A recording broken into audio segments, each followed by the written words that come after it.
My first question is regarding Together. So you're the co-founder of Together with Jason Palmer. How did this partnership happen, and why did you guys decide to start this organization? Well, it's great to be live with you here from the DNC. I'm actually live here in the convention hall in Chicago and just running from interview to interview and Zoom to Zoom, talking to a lot of notables.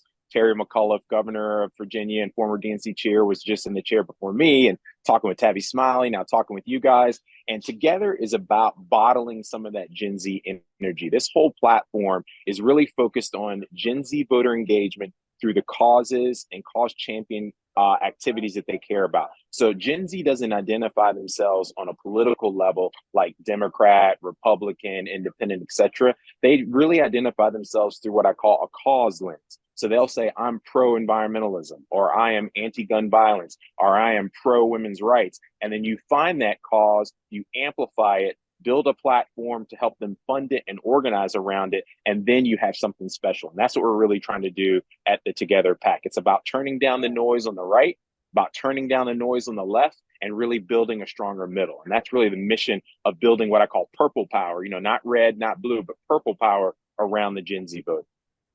Okay, and that kind of leads me into my next question. So I know that the young vote is important, but in your words, why should young voters be engaged in this upcoming election? I think all the causes that they care about are on the ballot. Environmentalism is on the ballot. We talk about climate change and climate change action. And, one candidate is pushing a totally different agenda than the other. We're a nonpartisan organization, but people can read the facts for themselves. So I think if you have a concern like climate change, then you can vote accordingly and show up and be part of that margin of difference makers to go for it. Gun violence is on the ballot. You talk about the Office of Gun Violence that was created under Vice President Harris and Joe Biden, and you see how Congress people like Maxwell Frost, who's prime Gen Z, the youngest Congressperson in the nation from Florida. He is a prime example of the voters we're trying to activate into cause champions and actually run for office. We're funding candidates. We funded 10 candidates and endorsed them to run for office all around the nation, all up and down the ballot. And so we're trying to create more and more Maxwell Frosses, but every issue that Gen Z cares about, for the most part, is on the ballot. If you think about women's rights and reproductive rights, that's on the ballot. And so some people have actually put it on the ballot in terms of a voting amendment for the election. But then overall, on a national level, we also know at the Supreme Court level that women's rights and reproductive rights are also on the ballot. So every cause that they care about is on the ballot. I encourage them to show up and show out and get activated and make sure that they're in touch with one another to fund those causes through our great platform at togetherpurple.org. Okay, great. And I know you're hosting a breakfast with Gen Z tomorrow morning. What do you hope to accomplish during the breakfast? During that breakfast, we want to make sure that we kind of, have a chance to kind of put names to faces, right? Introduce people, build relationships, do, IRL work, as we all know from Gen Z in real life. We want to make sure people are meeting each other, connecting, building relationships, and then figuring out ways that they can support one another from a funding standpoint, an organization standpoint, and just understand that there are more people in your camp than there are outside of it, right? You might meet somebody who also is going to be focused on environmentalism, or you might meet somebody who's also going to be focused on racial justice. We want to find those causes, we want to find those relationships, and at those breakfasts, we want to make those connections. Okay. And I know that one of your goals is to register 1 million voters by election day. How many voters have you guys registered so far? So far, we're partnering with great organizations like vote.org. We've actually reached out to More Than a Vote, which is LeBron James' organization, as well as When We All Vote, which is Michelle Obama's organization. So we're really focused on connecting with the folks who are doing that field work and then engaging and funding those folks appropriately. So at this point, it's probably in the low thousands, but we're looking to get closer to 1 million by election day. So making sure that we have those partnerships with the folks who are in the field doing that work so that we're not reinventing the wheel, but it's about funding, organizing, and connecting with those people to make sure we're amplifying their work. Hmm. Yeah, because voting is, I mean, especially getting the young vote out is extremely important. So I hope you guys reach that $1 million threshold.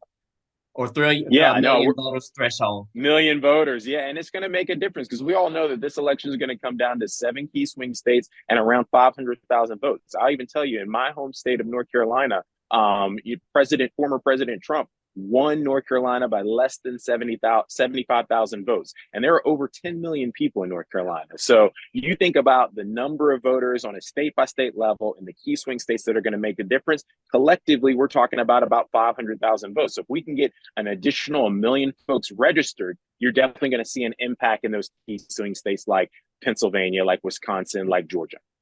Well, I hope you guys come here to Texas because that's where I'm located. So we need to get as many people registered to vote as possible. Well, we're big fans of Beto, and all the work that he's doing and getting folks registered. And I think that, like people say, that Texas eventually is going to swing purple. I mean, you look at the demographic growth in Houston, you look at the demographic growth in San Antonio, you look at it in Dallas, and I think that eventually that, Texas is going to swing purple. It's just a matter of time. And I know people have been saying it for election after election, but I think you guys got about another 4 to 8 years, and it's definitely going to swing purple. It's not going to be a red state. It's not going to be a blue state. It's going to be a together state, which is a purple state, right? It's like We're all about building that strong middle, and we're hopeful for Texas as well. Okay. And then I know that, Together is a nonpartisan organization. And so you guys, one of the things that you do is that you support young congressional candidates on both sides of the aisle. Would there ever be a conflict of interest? Say, for example, if there was a young Republican and a young Democrat going for the same Senate seat, for example, would you guys be equally supporting them, or how would that work? Yeah, I think where we look for our candidates, we go through, a little bit of a checklist, right? We're making sure that they're advocating for causes that Gen Z cares about. We're not telling people what to care about. We're talking to people in the field. We're doing our research. We're working with our partnership organizations. We have a youth advisory council that has Gen Z members on it that gives us kind of the insight in terms of what's out there in the field and what's relevant. And that's how we choose the candidates that we support. We're making sure that those folks are fair-minded. We're making sure that they have a focus on civility. We're all about civility in politics and bringing back productive dialogue that you can disagree with people without being disagreeable. And so we're trying to make sure we amplify that type of dialogue and that type of consensus building and that type of diplomacy, but all through the lens of the causes that Gen Z cares about. So if there's a Republican that's doing that, we're all for them. If there's a Democrat that's doing that, we're all for them. If there's an independent that's doing that, we're all for them. So it's not so much about choosing sides as it is about really the content of the character of the individual that's running, and then the ideals and causes that's supporting around it. So that's where we're very nonpartisan in that regard. Okay. And you're at the DNC now. And is this your first time there? Have you been to the DNC every 4 years? I'm a DNC old head. It's funny. Okay. It's like I said, I'm here in this arena and I'm excited, but I've actually been coming to the DNC since 04. In 04, I was a convention speaker actually for the North Carolina delegation, my home state, when John Kerry ran for president and Barack Obama delivered his famous intro speech to the world. And so that was very exciting in Boston in 04. And then I went on to Philadelphia. I did some media and engagement work there at the Philadelphia convention. And then one of the best ones so far has been my home city of Charlotte, North Carolina. When the convention was there, that was just a blast. I was hanging out with the Black Eyed Peas and doing all kinds of fundraising and meeting great folks in the North Carolina delegation and beyond at the DNC. So this is my fourth DNC. I'm excited about being here. I'm already meeting some great faces. I mentioned the former DNC chair was just in the hallway, and I was talking with him, Terry McAuliffe, and a few other folks like Tavis Smiley and other notables. So it's a lot of energy at this DNC, and it definitely is taking it up a level now that there's been a pivot to, obviously VP Harris and her nomination. Mm-hmm. And speaking of her, she's going to be having her acceptance speech later this week. What are you expecting to hear from the acceptance speech? Well, I'm thinking she's gonna have to show up and show out. I mean, that's the truth of the matter. It's like this is her moment to step into the light. Like Eminem said, you got one shot. You got to come out. Both barrels blazing, and basically tell America who you are, why you want their vote, and how you're going to inspire and lead them as a nation. And I think that's the call to duty that Vice President Harris has. And I'm looking forward to hearing her message. I'm looking forward to hopefully, hearing something very inspirational and being able to kind of bottle this energy and amplify it that you feel here in Chicago and across the Democratic Party. So it's an exciting time to be in Chicago. It's an exciting time to be involved with the political process. I think she's going to do just that.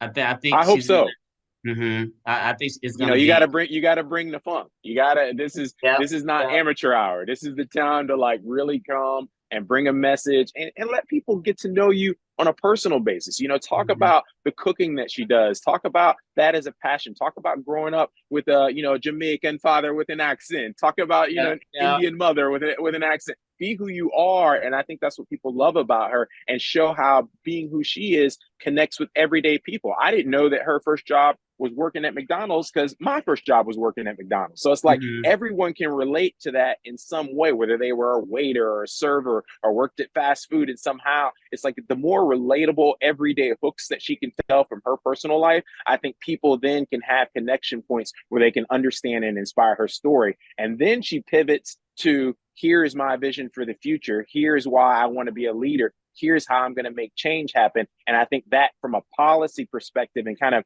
bringing it down to the everyday level is really important in her messaging. Definitely. I think authenticity it will be important this week, and I think she'll bring her A game. 1000%.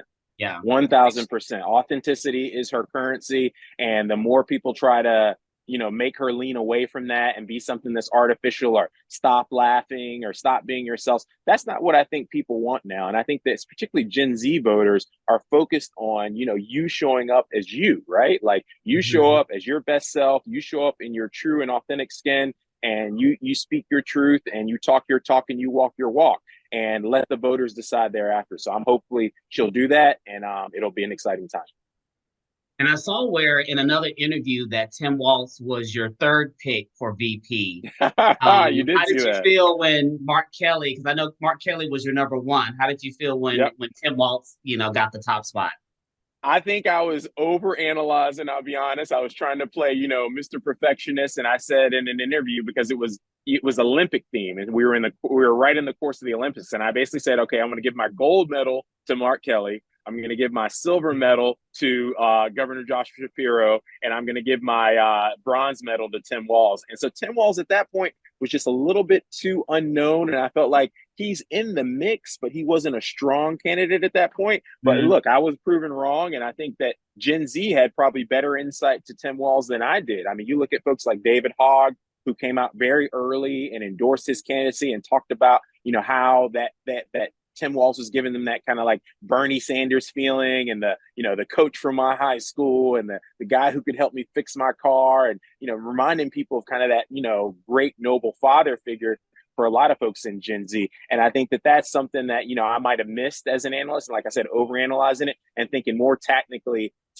about what Mark Kelly could bring to the table, or Josh Shapiro bring in Pennsylvania, etc. But I think how it's all shaken out has been great, and I think there hasn't been a better 4-week run in a campaign, I think in history almost. And so we'll see how it all shakes out come November. We maintain that energy. Yeah, I think he was a great pick. I think, speaking of authenticity, I mean, I feel like he's really connecting with people because he was a coach and just because of his background being in the military and all of that. So I just think that the authenticity piece was really good and it's Yeah, connecting people. going back to that authenticity, and also thinking about, you can always tell when someone's comfortable in their skin. You just can. And he and both Vice President Harris, they exude that, and that comfort in their skin allows other people to be have comfort in their skin. And so it's like you give off that energy and you give that energy to other people, and then everyone's able to show up in an authentic light and bring their best selves to the table. Absolutely, absolutely. Well, that was it for me, Kwame. So I appreciate your time. I see that there's some people behind you. So you have fun tonight and this week and just enjoy yourself. Thank you so much for having me on. I appreciate the time. And definitely, folks, visit togetherpurple.org and make sure you give us a donation. I always say no money, no movement. We want to make sure we continue funding these great causes for Gen Z, and that we're going to organize them and build the cause champions that will be leaders for tomorrow. So thank you for your time, and thank you for supporting Together.